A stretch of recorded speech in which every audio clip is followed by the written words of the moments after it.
Hey, what's up everybody? It's Rox and I'm coming to you today with the review for Real Housewives of Atlanta episode 11. Didn't do a review last week, so this is for 11. Let's get to the show. Alright, Candy is feeling a little self-conscious because she's, I guess, picked up some pounds since the show has been on. And she wants to lose a little weight before she goes on her trip to Africa. So she goes to her trainer and, they weigh in and she weighs 153 pounds. And I was like, well, damn, I weigh 153 pounds, except I'm 5'9" and Candy's 5'2" probably. So, yeah, I guess maybe Candy needs to lose a little weight. But to me, I still don't think it looks bad on Candy. Like, she's juicy now. She is juicy, but she curvy. It's all in the right places. I mean, maybe she started working out and tighten it up, but to me, she looks good to me. And, yeah, she do be jammed up in her outfit. She be real tight. It's like that'd be like a yeast infection just waiting to happen. She's a cute Atlanta girl to me, and there's a lot of Atlanta girls with that same shape here. That's a common shape in Atlanta. Anyway, she wants to tone up for her trip to Africa. I guess when they went to Miami, she was feeling self-conscious about her thighs. People were talking about her thighs. So, hey, do you, Candy? I mean, I think you look good, but if you want to lose weight, go on, lose some weight, girl. Kim is also feeling like she needs to lose a little weight. She just had the baby a couple of months ago. I guess the baby he looked like he might be about 2 months old by the time they were filming this episode. And but Kim looked good. Like, to me, she pretty much lost all her baby weight. She has some lady come over that's supposed to be doing like some new fandangled weight loss thing where they wrap you up in some damn ace bandages. I don't know if the bandages was dipped in something. I mean, it just looked like some bandages basically, and that they just mummified Kim. And supposedly you supposed to lose all these inches. Yeah, you're gonna lose a whole bunch of inches because all they doing is packing the fat. You stay wrapped up for however long, 45 minutes or something, and you're supposed to lose all these inches. So, I don't really have much respect for these kind of fads, the goddamn cayenne diet, grapefruit diet, toxin wrap, colonic, just all these different ones. To me, you want to lose some weight? Okay, you stop eating, go work your ass out. What she need to do is take a couple of the CCs out of is that what they call it, CCs? Her titties are too big. She looks like she's tall, but she's not. She's tiny.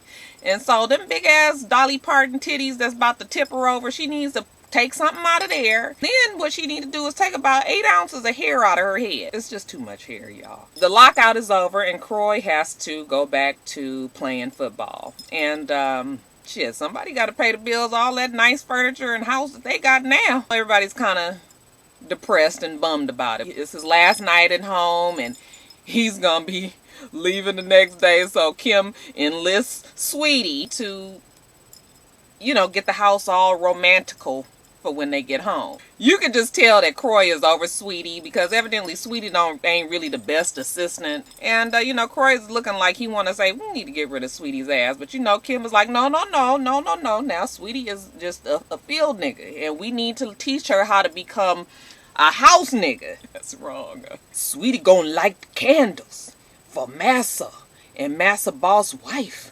And make sure that the candle light for, oh, here they come. that ain't even the slave voice. I had a little bit of the old, Vietnamese on the end of that. I'm getting my accents mixed up. Vietnamese slave. Sweetie go get candle for boss and light candle. I light candle for you. Croy leaving the next day and they act like he going to Afghanistan. Hell, he going down the street. Real dramatic and all of that. But it was cute. Like, you can tell, I'm glad to see Kim in this role. She loves him. I can tell that he loves her. He really cares about everything. So it was cute. It was nice. It was boring, but it was nice. Alright, you guys, nothing with Phaedra other than she points out to Apollo that Marlo had 7 arrests back in the day that Candy pointed out to her. And I don't even know why Candy pointed that out to Phaedra. Like, to me it was out of character. Like, it was messy. I know people say that Candy's messy, but I never really think that she's messy. And but it was weird that she just brought that out of the blue, talking about Marlo getting arrested. It was almost as if the show had put her up to it. What it got to do with anything? Like, that was 7 years ago. Yeah, we didn't all did some shit back in the day. Then Apollo asked her how she thinks the trip will go, and you know, she's just hopeful that everything will be fine. Looks like Nene is gonna go, and so, you know, she's just hoping that everybody can get out there just like everybody else. They're all hoping that the trip will be nice enough for everybody and they don't be out there fighting. I mean, who wants to go? I mean, wouldn't it be a travesty to go to the motherland and be fighting with your sister?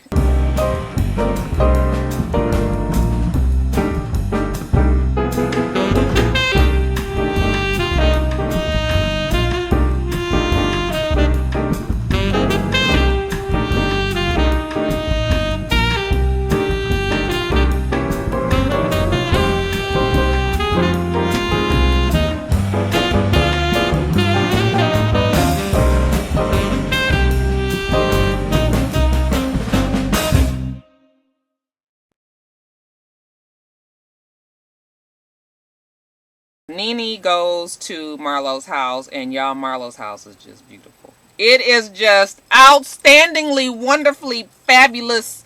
It is beautiful. Marlo has money. She hooking up with the right people, and it ain't no trumped up madness for the show. She really got money. I mean, they go show her house. Is decorated beautifully. She's got beautiful furniture. She's got a room that's just filled with shoes and clothes and purses, and I mean, and it was just, y'all, I'm telling you, the bitch got some money, and I am not mad. Nene is just as impressed as I am, obviously. So Nene immediately knows that she needs to latch herself on to Marlo. This is a person that she needs to be friends with. I like Marlo. You know, I don't have no reason to not like her. I don't think she's done anything wrong to anybody on the show.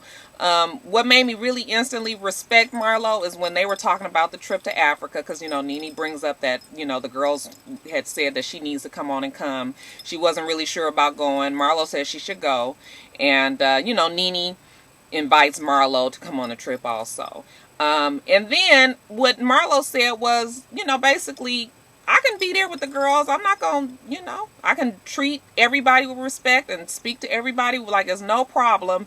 And right then I liked her, because to me, when you got it going on, you ain't really worried about nobody else. Like, they could think what they think, and you just fine with that. You don't have to be constantly bickering and arguing and trying to prove yourself to somebody. If that's what they believe, then that's what they believe. You know that your bills is paid, so it ain't even no reason to be sitting up here arguing with folks. And that's why I like Marlo. Nene is looking for an ally, and Nene is looking for somebody to be her backup, I think. Like, and I don't think Marlo's there for that. Marlo is on the show. Marlo should have been on the damn show from the beginning, because the rest of them heifers ain't even had no money. You can tell Marlo done had some money for quite some time now. Anyway, they go shopping, you guys, and Marlo's picking out stuff for her. And, you know, Nene is just like trying on everything and saying how great everything is. And then she gonna say, oh, you know, me and Marlo, we got like the same taste, and, you know, we got the same style, you know, because I'm a label whore and so is she. And,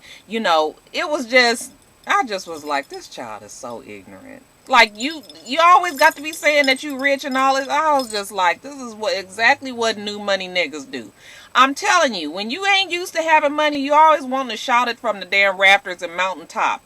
You people that got money they don't never tell you that they got money. You should be able to see it. Don't get me wrong. Nene is not broke.